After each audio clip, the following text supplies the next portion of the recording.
Hello friends, my name is Sonu Rastogi. देखिए बेटा, आज मैं आपके सामने ट्रिगोनोमेट्री की ये सेकंड वीडियोस लेकर आया हूँ। ठीक है, इस वीडियो में हम सीखेंगे कि मुख्य हल और व्यापक हल कैसे निकालते हैं, है ना।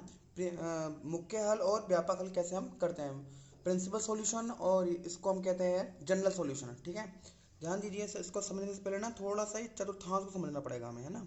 मैंने इससे पहले वाली वीडियो में भी चतुर्थांश को समझाया था। ठीक है, इसको एक बार और समझ लेते हैं। ठीक है, ध्यान दीजिए।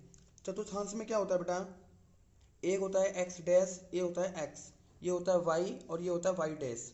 ठीक है, इसकी जो स्टार्टिंग होती है वो 0 डिग्री से होती है। अब ये सर्कल करता है, ये क्या है, तो घूमता है इस प्रकार से, है ना। एंटी क्लॉकवाइज क्या करता है, ये घूमता है, ये इस प्रकार से घूमेगा गोल। 0 से 90, 90 से 180, 180 से 270, और 270 से 360, इस प्रकार से ये रेवोल्यूशन करेगा। ठीक है, तो ये फिर घूम कर एक ही पॉइंट पे आ जाएगा। ये कहने का मतलब ये है। तो यहाँ 0 डिग्री हो गया, 90 को हम बोलते हैं पाई/2, पाई/2 का मतलब हो गया 90 डिग्री।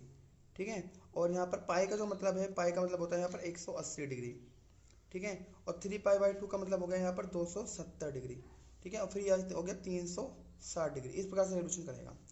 प्रथम जो चतुर्थांश होता है, इसमें ऑल फंक्शन जो होते हैं पॉजिटिव होते हैं। All positive, sine, cos, tan, cosec, sec, cot, ये सभी के सभी क्या होंगे, पॉजिटिव होंगे। सेकंड चतुर्थांश में क्या होता है, केवल साइन पॉजिटिव होता है। और थर्ड चतुर्थांश में टेन पॉजिटिव होता है। और फोर्थ में कॉट पॉजिटिव होता है। ठीक है, तो आपको ये यहाँ पर क्या करना पड़ेगा, समझना पड़ेगा थोड़ा सा, ये है ना। अच्छा, अब ध्यान दीजिए कि इसमें जो ये रेवोल्यूशन करता है, जो ये घूमता है, वो हमेशा एंटी क्लॉकवाइज ही घूमेगा। क्लॉकवाइज घुमाने की कोशिश करोगे तो बड़े गलत हो जाएगा आपका, है ना। तो इसको आपको थोड़ा सा समझना पड़ेगा। क्लियर है। अच्छा, एक चीज़ और ध्यान दीजिए। अगर मान के चलिए यहाँ पर माइनस का कोई फंक्शन आता है, अगर कोई फंक्शन होता है जो माइनस करे, तो माइनस का मतलब हो गया ये ऊपर की ओर काम करेगा। अगर प्लस होगा तो वो नीचे की ओर काम करेगा। बस इतना आपको थोड़ा सा ध्यान देना है। ठीक है, चलिए अब इसको अगर आगे देखिए, हम जो सीखने वाले हैं वो सीखने वाले हैं मुख्य हल और व्यापक हल। उसके लिए देखिए, ध्यान से देखिए, एक ये है। ठीक है, अगर आपको थोड़ा सा ये हो रहा है तो आप इसका जो है इसकी शॉट ले लीजिए। ठीक है, जिससे आपको थोड़ा सा ये क्लियर हो जाएगा अच्छे से ना। मैं थोड़ा सा और अच्छा कर देता हूँ, हाँ ये अब ठीक है। ठीक है, तो ये प्रमेय है, 6 प्रमेय है। इस प्रमेय को आपको याद रखना है। पहली प्रमेय क्या बोल रही है, यदि x और y वास्तविक संख्याएं हैं, यहाँ जितने भी x y दिख रहे हैं ये सब क्या है, रियल नंबर है। तब यदि x साइन x बराबर है साइन y के, तो यहाँ का जो व्यापक हल होगा, वो व्यापक हल होगा x बराबर n पाई प्लस -1 की पावर n, और ये y, यहाँ y जो होता है वो मुख्य हल होता है ना। मैं भी निकालना बताऊंगा आपको। ठीक है, पहले थोड़ा सा फॉर्मूला का ज्ञान ले लेते हैं अच्छे से। ठीक है, तो y का मतलब क्या होता है, व्यापक हल, मुख्य हल होता है यहाँ पर। ठीक है, और ये जो फॉर्मूला होता है व्यापक हल का, ये यदि cos बराबर cos y के हैं तो ये वाला होगा, यदि tan बराबर tan y के हैं तो ये वाला होगा। पेपर में अगर कोसेक दे रखा हो या सेक दे रखा हो तो उसको आप चेंज कर देंगे, उसको आप चेंज कर देंगे तो आपको ये सब मिल जाएगा। साइन का उल्टा क्या होता है, कोसेक, कॉस का उल्टा क्या होता है, सेक, टेन का उल्टा क्या होता है, कॉट, है ना। तो ये वो भी मिल जाएंगे हमें। अब ध्यान दीजिए, ये फोर्थ वाला भी कई बार पूछा जाता है, यदि साइन एक्स बराबर 0 मिल जाए, आपको क्या मिल जाए, साइन एक्स बराबर 0 मिल जाए, तब यहाँ पर ये हो जाएगा इसका व्यापक हल, है ना। यदि कॉस एक्स बराबर 0 मिल जाए तो आपको ये हो जाएगा व्यापक हल। यदि टेन बराबर 0 मिल जाए तो आपका व्यापक हल ये हो जाएगा। ये और ये दोनों सेम ही होते हैं, बस यहाँ पर मुख्य हल आ जाता है। कहने का मतलब ये है मेरा। आई थिंक आपको समझ में आ रहा होगा। ठीक है, चलिए अब हम शुरू करते हैं क्वेश्चन। एक क्वेश्चन करेंगे, अब इसको भी आप ध्यान में रखते रहिए आपके, है ना। ठीक है, चलिए अब एक क्वेश्चन है। जैसे यहाँ एक पहला क्वेश्चन मैं लेता हूँ, question number first.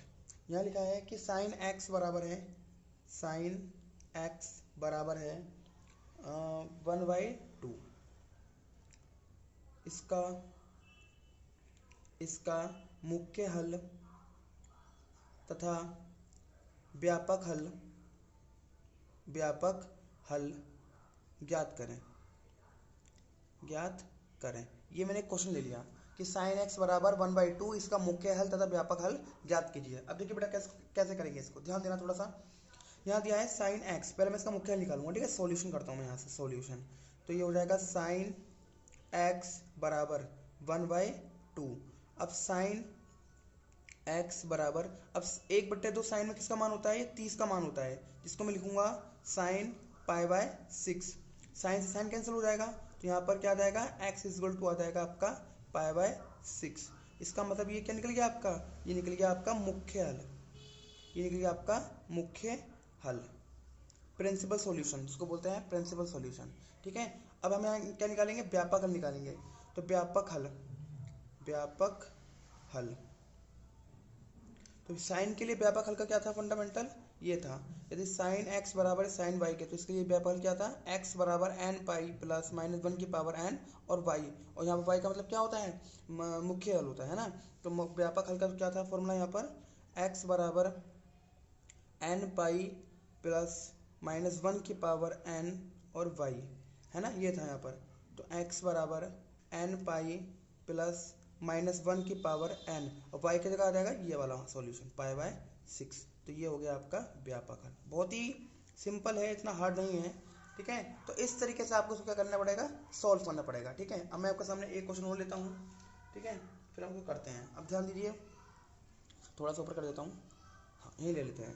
Question number second, मान लो यदि साइन एक्स बराबर आपको दे रखा है माइनस का √3/2 दे रखा है, माइनस में दे रखा है ना। तो इसको कैसे सॉल्व करेंगे, देखो पहले लिखेंगे साइन एक्स बराबर माइनस √3/2 किसका मान होता है, ये 60 का मान होता है। तो यहाँ लिखेंगे साइन पाई बाय 3, है ना, 60 में पाई बाय 3 हो जाता है, ये साइन है बेटा, हाँ थोड़ा गलत हो गया लिखने में ये, ठीक है। अब ध्यान दीजिए साइन एक्स बराबर साइन, अब ध्यान दीजिए साइन माइनस में दे रखा है, और साइन माइनस कौन से चतुर्थांश में होता है, ये ध्यान दीजिए, मैंने ये दिया था आपको, साइन माइनस का देखना है हमें, साइन माइनस का देखना है। तो साइन माइनस का कौन से चतुर्थांश में होते हैं, पहले में पॉजिटिव होते हैं, दूसरे वाले में पॉजिटिव होता है, मतलब साइन नेगेटिव या तो तीसरे में होगा या फिर चौथे में होगा, है ना, या तो तीसरे में होगा या फिर चौथे में होगा, ठीक है। देखिए फ्रेंड्स, ठीक है, तो यहाँ पर साइन माइनस का √3/2 था, या माइनस दिया हुआ है, ठीक है। तो माइनस दे रखा हुआ है, इसका मतलब क्या हुआ कि कौन से चतुर्थांश में होगा, पहले में तो होगा नहीं, ना ही दूसरे में होगा। तो माइनस दे रखा है साइन, या तो तीसरे में होगा या फिर चौथे में होगा। अब माइनस का मतलब क्या होगा, ये तो तीसरे में होगा या फिर चौथे में होगा। तो यहाँ पर देखो इसको मैं कर सकता हूँ पाई प्लस पाई बाय 3, ये कर सकता हूँ, क्यों, क्योंकि अगर मैं इसको प्लस कर रहा हूँ इसका मतलब क्या हुआ कि 180 में जोड़ रहा हूँ। जब आप 180 में जोड़ोगे तभी तो अंदर जाओगे इसके, है ना, 180 में कुछ भी प्लस करोगे तो उसके अंदर जाओगे तभी तो, ठीक है। अगर मैं यहाँ पर माइनस करता तो उसका मतलब क्या होगा कि 180 से बाहर निकल रहा हूँ, 180 से कम कर रहा हूँ मैं। आई थिंक आपको बात समझ में आ रही होगी कि पाई में जोड़ रहा हूँ, जोड़ने का मतलब क्या हो गया, जोड़ने का मतलब ये हो गया कि मैं इसके अंदर जा रहा हूँ, और माइनस का मतलब हो गया मैं इसके ऊपर जा रहा हूँ। तो ऊपर नहीं जाना है मुझे, क्योंकि ऊपर प्लस होता है, माइनस से आया तो मुझे नीचे की ओर जाना है, ठीक है। तो यहाँ पर मैंने प्लस कर दिया, फिर देखिए साइन से साइन कैंसिल हो जाएगा, एक्स बराबर आ जाएगा 3 पाई और ये 4, ये हो जाएगा 4 पाई अपॉन 3। इसका मतलब ये इसका मुख्य हल हो गया 4 पाई अपॉन 3। अब मैं इसका व्यापक हल निकालूंगा, तो व्यापक हल के लिए यही फॉर्मूला था जो मैंने ऊपर लिखा है, एक्स बराबर n pi plus minus one की पावर एन और वाई, ठीक है। तो x बराबर n pi plus minus one की पावर एन और y की जगह पर क्या आ जाएगा 4 पाई अपॉन 3। आई थिंक आपको बात समझ आ रही होगी बेटा, ये पूरा खेल चतुर्थांश का है। प्लस का मतलब हो गया कि आप उसके अंदर एंट्री कर रहे हैं, और माइनस का मतलब ये हो गया कि आप उसके बाहर निकल रहे हैं। तो हमें उसके अंदर तीसरे चतुर्थांश में एंट्री करनी है, क्योंकि ये माइनस दे रखा है, मुझे बाहर नहीं निकलना है। अगर मैं बाहर निकलूंगा तो ये इसके प्लस में चला जाएगा ये, है ना, तो मुझे प्लस नहीं माइनस चाहिए। तो इस तरीके से हम इसको क्या करते हैं, सॉल्व करते हैं। मैं आपके सामने और भी क्वेश्चन लेता हूँ, ठीक है। देखिए अब नेक्स्ट क्वेश्चन जो है मैं लेता हूँ आपके सामने, थोड़ा सा अच्छा क्वेश्चन है, ठीक है। मैं इसी में कर देता हूँ, ठीक है, इसी को ले लेते हैं थोड़ा क्वेश्चन। देखिए ध्यान दीजिए, जैसे यहाँ दिया है क्वेश्चन नंबर 3, है ना, क्वेश्चन नंबर 3 होगा ये। तो एक मिनट रुकिए, ठीक है, हाँ अब ठीक है।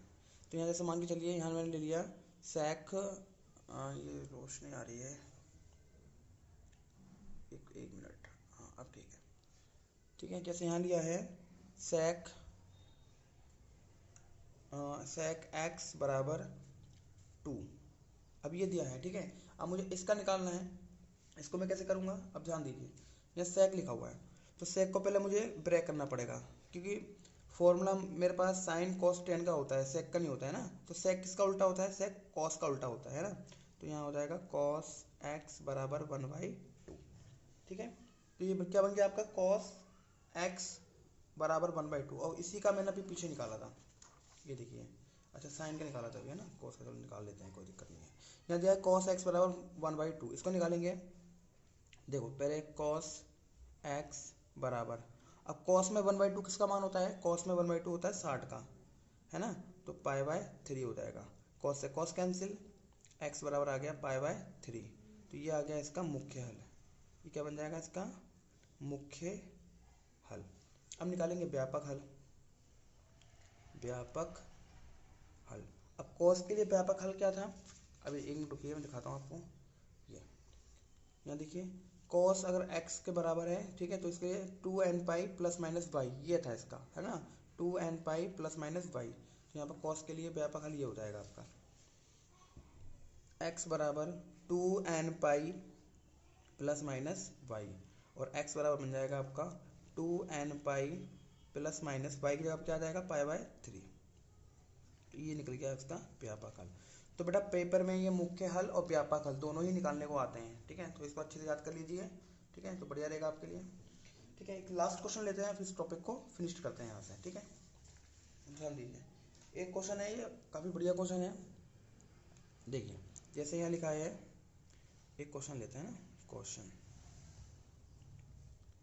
ठीक है, यहाँ दिया है आपको cos 3x plus cos x minus cos 2x बराबर 0, ठीक है। तो आपको एक कंडीशन दे रखी है cos 3x plus cos x minus का cos 2x। अब इसको सॉल्व करेंगे। अब ध्यान देना इसको कैसे करेंगे सॉल्व।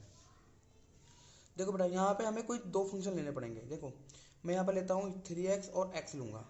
अब क्यों लूँगा, अब देखो इसको भी ध्यान से देखना आप, ठीक है, क्योंकि इसको जोड़ रहा हूँ मैं, 3 और 1 4 हो रहा है, एक इवन नंबर मिल रहा है। लेकिन मैं इसको जोड़ूंगा तो मुझे ऑड मिल रहा है, इसको 3 को 2 को जोड़ूंगा तब भी ऑड मिल रहा है। तो कभी भी इस प्रकार की सिचुएशन आए तो आपको हमेशा इवन नंबर लेना है, ऑड नंबर नहीं लेना है। अगर आप ऑड नंबर लेंगे तो हमेशा गलत होगा, ठीक है। तो आप हमेशा इवन नंबर लेने की कोशिश करेंगे। जैसे 3 और ये 4, 1 दे रखा है तो 4 हो जाएगा। 4 क्या है, इवन सम संख्या हो जाती है ना।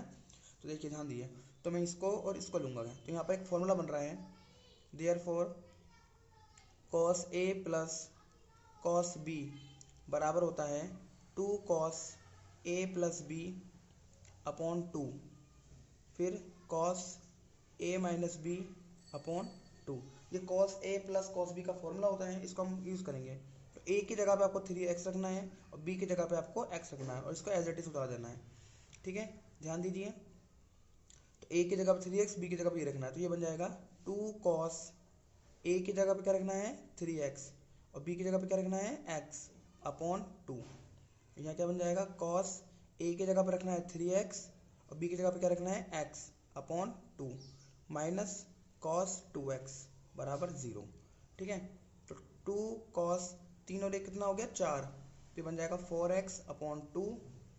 यहाँ बन जाएगा cos 2x अपॉन 2 और यहाँ माइनस का cos 2x बराबर 0। अब 2 से कट करेंगे, 2 दूनी 4 हो जाएगा, तो 2 cos, यहाँ बन जाएगा 2x, यहाँ क्या बन जाएगा cos 2 से 2 कैंसिल हो जाएगा, केवल x बचेगा, माइनस का cos 2x बराबर 0। अब ध्यान दीजिए, यहाँ भी cos 2x है और यहाँ भी cos 2x है। क्या ले लेंगे, इसको कॉमन ले लेंगे, बाहर ले लेंगे। तो cos 2x क्या ले लिया मैंने, कॉमन ले लिया। अंदर क्या बचेगा 2 cos x माइनस का 1 बराबर 0। यहाँ तो बात ठीक है। अब क्या करना है आपको, एक बार इसके बराबर 0 रखना है, एक बार इसके बराबर 0 रखना है। तो cos 2x बराबर 0 और 2 cos x माइनस का 1 बराबर 0, ठीक है। अब देखिए ध्यान दीजिए, cos 2x बराबर 0 मतलब cos 0 वाली कंडीशन अप्लाई कर रहे हैं इसमें, है ना। तो इसमें जो प्रमेय लगेगी वो 5वीं प्रमेय लगेगी। ध्यान दीजिए, ये वाली प्रमेय, cos x अगर 0 होता है तो यहाँ पर क्या होता है इसका मुख्य हल, सॉरी व्यापक हल, x बराबर 2n प्लस 1 पाई/2, ये यूज़ करते हैं हम इसमें, है ना। तो आपको ये वाला इसमें लगाना पड़ेगा आपको, cos अगर 0 है तो cos आपको 0 दे रखा है, ठीक है। तो ध्यान दीजिए कैसे करेंगे इसे, इसको मैं ऊपर कर देता हूँ इस टाइप से। अब ठीक है, तो cos 0 दे रखा है आपको। cos 0 का मतलब क्या हो गया, तो 0 कब होता है 90 में होता है ना। तो cos 2x बराबर cos 90, 90 मतलब पाई/2, cos से cos कट जाएगा, x बराबर आ जाएगा पाई/4। ये क्या गया, इसका मुख्य हल हो गया। अब हम इसका डायरेक्ट निकाल सकते हैं यहाँ से यार, है ना। यहाँ पर आप ये भी अप्लाई कर सकते हैं, कोई दिक्कत नहीं है। जो फर्स्ट वाला जो था ये भी अप्लाई कर सकते हैं यहाँ पे ना, cos वाले के सामने ये वाला हमें तो मिल गया ना इसका। तो आप ये भी लगा सकते हैं, वो भी लगा सकते हैं, चॉइस है आपकी। ये लगा दो या फिर ये लगा दो 0 वाला, है ना, कुछ भी लगा सकते हो आप यहाँ पर। मैं ऊपर वाला लगा देता हूँ, कोई दिक्कत नहीं है। व्यापक हल, व्यापक हल, तो यहाँ बन जाएगा x बराबर 2n पाई प्लस माइनस पाई/4। तो ये आ गया इसका मुख्य व्यापक हल। उसी प्रकार से ध्यान दीजिए, ये भी बन जाएगा आपका, इसका भी निकालना पड़ेगा ना, दो निकलेंगे इसमें। तो यहाँ देखिए माइनस का क्या हो जाएगा प्लस और गुणा से भाग, तो cos x बराबर हो जाएगा 1/2। तो यहाँ से कॉस एक्स बराबर 1/2 किसका होता है कॉस में, ये 60 का होता है, पाई/3। कॉस से कॉस कैंसिल, एक्स बराबर आ गया पाई/3। तो यहाँ पर मुख्य हल ये मिल जाएगा आपको। ठीक है, मुख्य हल ये मिल जाएगा तो आपको व्यापक हल भी निकालने में आसानी होगी। मैं यहाँ निकाल देता हूँ व्यापक हल। तो कॉस के लिए व्यापक हल का फॉर्मूला क्या होता है, एक्स बराबर 2n pi plus minus Y होता है ना, तो वाई की जगह पर पाई/3 रखना पड़ेगा आपको। एक्स बराबर 2n पाई प्लस माइनस पाई/3। तो इस तरीके से हम इस क्वेश्चन को क्या करते हैं, सॉल्व करते हैं। देखो बेटा, वही चीज़ मैं दोबारा बोलता हूँ आपके सामने कि आपको ये दो चीज़ें समझनी पड़ेंगी। आपको ये समझना पड़ेगा और आपको ये याद रखने पड़ेंगे। ये हो जाएगा तो मुख्य हल और व्यापक हल पूरा फिनिश हो जाएगा।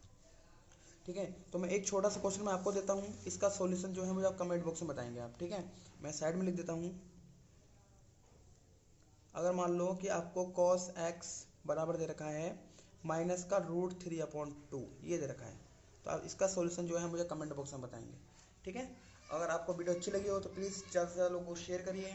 ठीक है, और अगर आप मेरे चैनल पर नए हैं तो प्लीज़ सब्सक्राइब करिए। ठीक है, अगर कोई भी प्रॉब्लम होती है तो आप मुझे कमेंट बॉक्स में बताएंगे। Thank you for watching my video, bye bye.